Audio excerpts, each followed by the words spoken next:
I am the second negative constructive, so I would like to state 3 reasons why I believe death penalty should be kept. The first one is when first-degree criminals have life in prison, they are not fully punished for their crimes. The second, victims will take justice into their own hands if the death penalty is abolished. And the third, with people continuously voting for the death penalty, it will be infeasible to get rid of it. So going back to the first one, so who gets the death penalty and the life imprisonment? According to the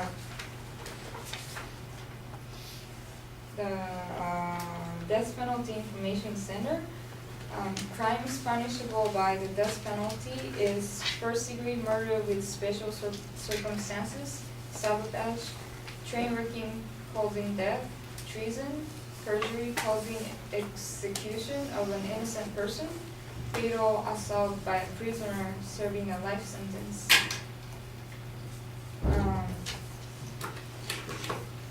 According to USSC government, there are numerous federal criminal statutes that authorize a life imprisonment sentence to be imposed as a maximum sentence. The most common use of these statutes involve drug trafficking, racketeering, and firearms crimes. So that means that if we abolish the death penalty and those who were supposed to get the death penalty would have the life imprisonment, then that means that the criminals who have killed innocent people and the criminals who have just dealt with drugs will end up in the same punishment, and I don't believe that that is fair. And the second point is that victims will take justice into their own hands if the death penalty is abolished. There was this case in Texas.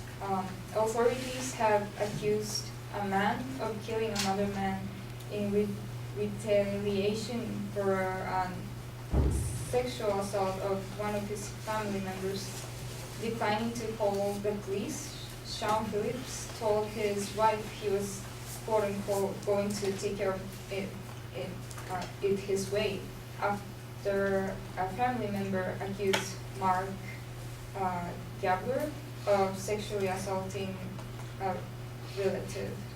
So people do kill people for a revenge, and if we abolish the death penalty,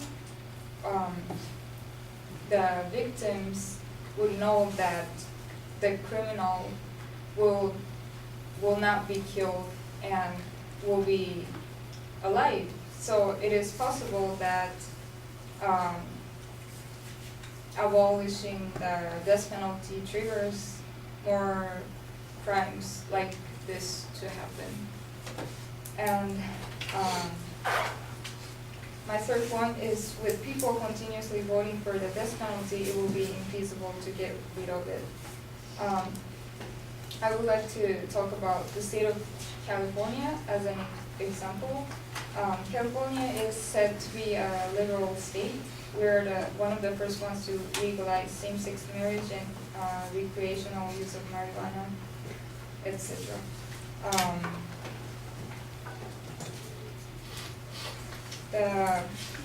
However, the vote in 2016, when we were asked if we should keep the death penalty or not, the result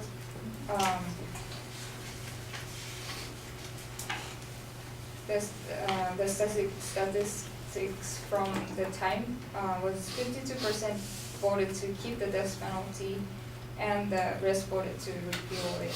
So even till this day, more than half of the people believe that we should keep the death penalty in California.